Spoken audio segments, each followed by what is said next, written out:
Right now, an urgent search is underway for Charlie Kirk's killer. The prominent conservative activist and Turning Point USA founder was shot and killed while speaking to a crowd of thousands at an outdoor event at Utah Valley University.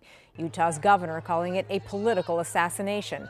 Authorities say no one is in custody right now. Someone they referred to as a person of interest was released this evening after an interrogation with law enforcement. Tonight, President Trump calling his killing a, quote, dark moment for America and describing Kirk as great, even legendary. Charlie Kirk was a major supporter and ally of the president and played a large role in getting young people to the polls.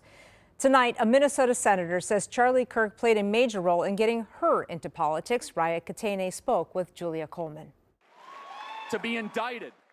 Less than 2 weeks before he was scheduled to speak in Minneapolis at the University of Minnesota, conservative activist Charlie Kirk was shot dead on a Utah college campus. I haven't even fully processed what's happening today. He was one of the very first people to give me a shot in politics. 10 years ago, Kirk hired now Minnesota State Senator Julia Coleman to work for his company in its early stages. While he created this crazy empire, and when I worked for him, it was out of his garage of his parents' house.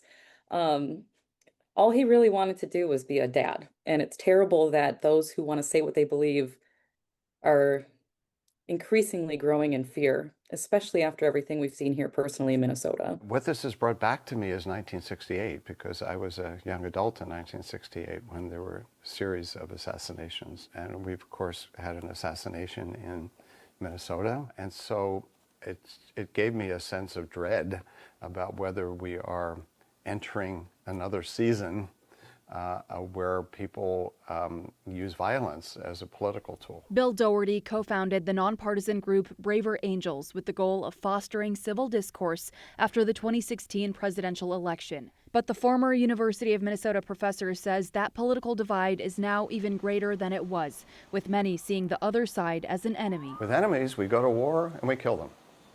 And domestic politics has been taking on the characteristics of war. It used to be that somebody did a terrible killing and assassination, and they were condemned for that.